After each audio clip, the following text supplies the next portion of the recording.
on, everybody? Listen, this is part two. I didn't want to drag out part one. Oh my gosh, I'm tired, but we're gonna get through this. I did not want to drag out part one too long because I know I had more to say, but it abruptly cut, and that was on purpose. So here's part two. In case you're wondering what part one was about, basically, I was sharing this idea and perspective that, like a handful of guys have about women, and more specifically Black women, and why they are single. It can't be because, hey, I want to heal and I've recognized some of the things that have gone wrong or have taken the time to process that. No, no, no. It can't be that. It has to do with the fact that you are not single by choice. Either nobody wants you, or, the best that you can get was your ex. All these crazy things that I've been hearing for the last little bit, that is just like, wow. And I'm thinking to myself, like, these same guys, and I mentioned this, these same guys say this, and it seems like the ones who say this are the ones who are also single. And so my question is, with all this, wisdom, so to speak, and this idea that I didn't mention there, but I'll mention here, where it's called, oh, we have slim pickings and they have more options than us because there's more women in the world than there is men. Where are your girlfriends? Because you tend to not speak about the loving relationship that you're in. If you've got all these options, why are you still single? And so I ain't gonna do the whole back and forth bit, because in my heart, I believe people make choices that are either good for them or poor for them. It doesn't matter. But for those who make those choices that are good for them, they exist. They are people that, regardless, man or woman, they are people who are taking the time to assess, their journey thus far. What are the things that they need to correct? What are the things that they need to have, more discernment about? These people exist. Hi, my name is Corey. And I'm single by choice. I'm single by choice because I realized that there was a lot of things that I need to work through and heal through before I could ever go into a relationship. The reason why I'm not in the relationship that I was in the past has a lot to do with me realizing the choices that I made. Now, that doesn't scar me for life. It doesn't put a mark on me for life where it's like, oh, don't talk to that one. This is the idea that some of these guys are putting out here, that because we, I don't want to split hairs. Honestly, I don't want to split hairs. But listen, to each their own. But I don't feel because I have a child by someone that I'm no longer with, that makes me disqualified from love. Does that make sense? It doesn't make you disqualified from love. I don't care if you're a man or a woman, because I'm not going to discriminate at this point. Who are these people to dictate how your life is going to turn out? Did you have a conversation with God?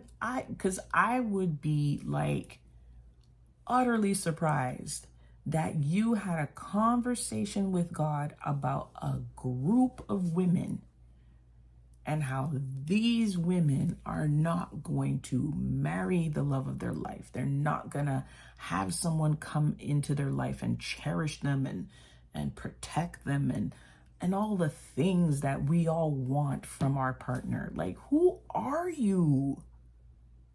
Who are you to make these sweeping statements about women that in your mind you feel you don't want to connect with? Why do you care?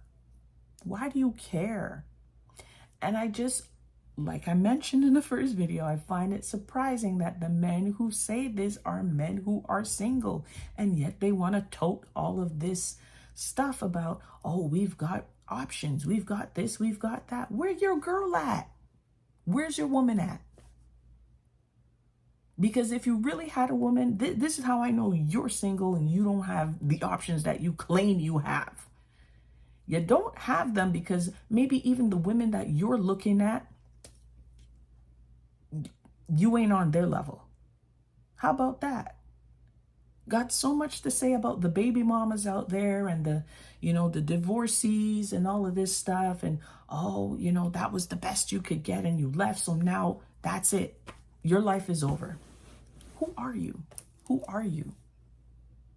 Where's your perfect marriage at? Where's your perfect mate at? Oh, that's right. You don't have one. So you here rowing the boat with the rest of us. Like, shut up. Respectfully, shut up. You go heal. You go figure you out. While the rest of us who are actually doing the work and trying to be better versions of themselves are ready to come out here and implement the things that they've learned. So I know I sound real hot right now, and I kind of am. But the reason why I'm hot is not about what's being said. The reason I'm hot is because where's the positivity? Where's the silver lining in all the things that you're talking about? Where is the hope that you're providing to those out there? Because if you're just complaining for complaining's sake, please miss me with that.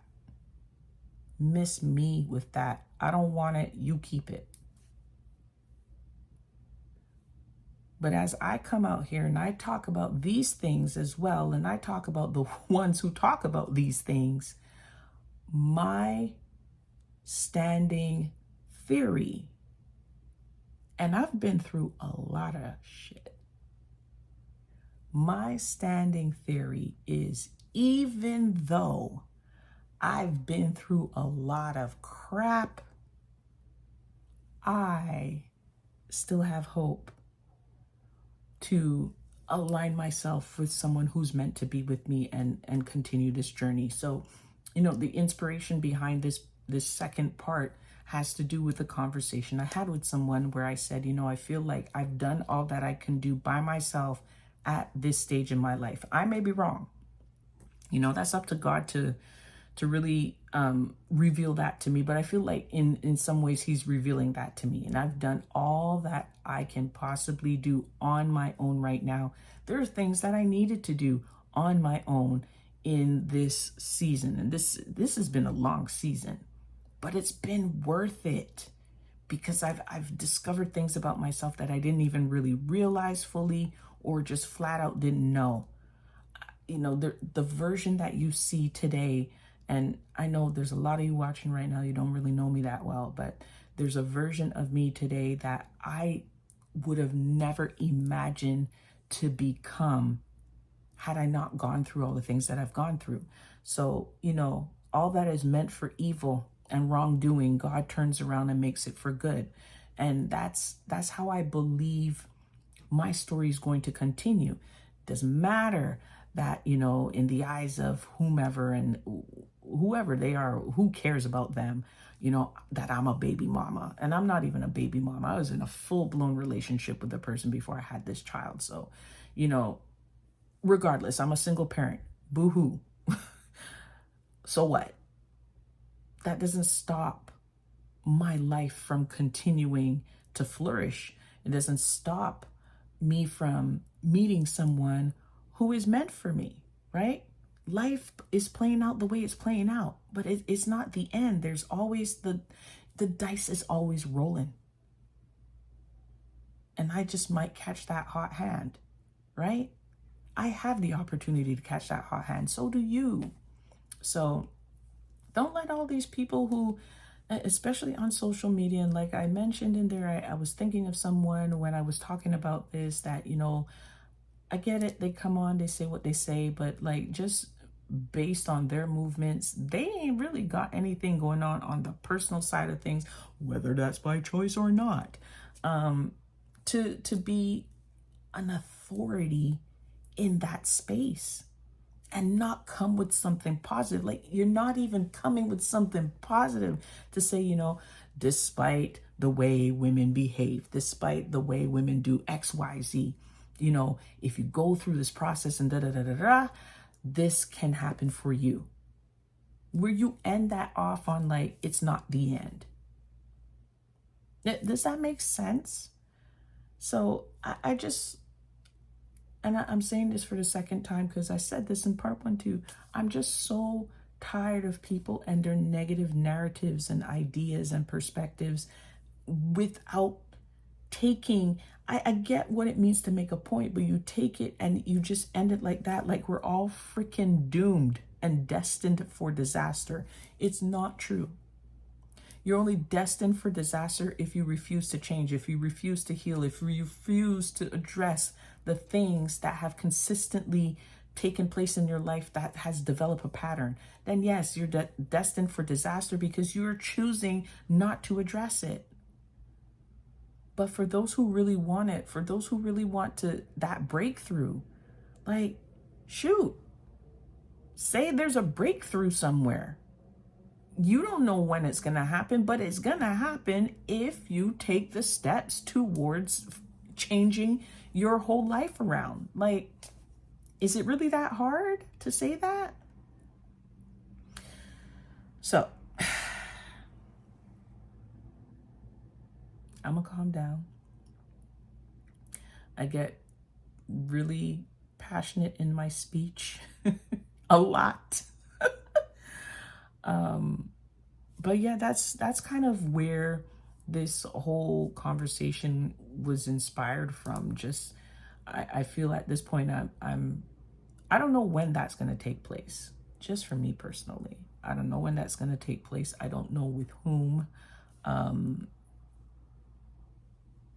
But I know that I'm soon going to transition into a segment of my life or a season in my life where I'm not going to be doing the rest of this by myself. The person who is going to be aligned with me is going to have their own purpose, understand my purpose, and I understand his. And we're going to do this thing together.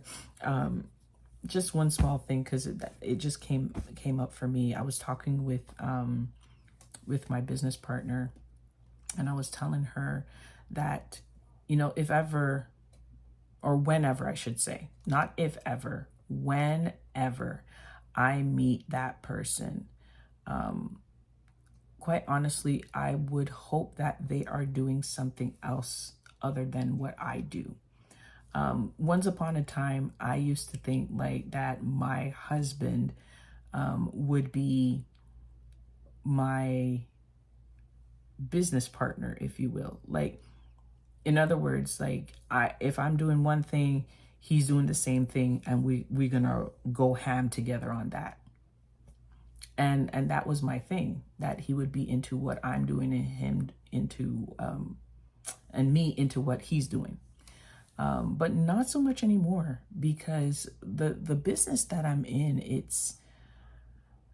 I'm watching all these other power couples, and I see how they're working and how they're making it work on the surface, right?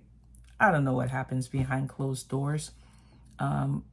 But when I got into this business, one of my main concerns was, when do we decide to turn the business partner aspect off and turn on the husband, the wife? You get what I'm saying? Like, how do you, and I see some of these people, they handle it very well. But like I said, it's on the surface. I'm not in their house. I'm not living with them. I don't know how they handle their day-to-day. When do they shut that off? Do they make a committed and concerted effort to shut that off? Do they have date night? All of these things that I think about. So I wouldn't want my future husband to be in this business. I would love that he understands it, that he gets it, that he supports it, and that I support whatever it is that he's doing. I'm more concerned with value systems. So what are our core values and do they align? Does that make sense? This is what I'm more focused on. And I'm only focused on that now because, of course, of all the things that I've gone through, and the changes that are happening within me, but they had to happen within me by myself. Do you get it now? So yes, I feel like I would be a great partner to someone. I will be a great wife to the person who is meant to be my husband, but I had to go through a season of singleness so that I can prepare for what is to come.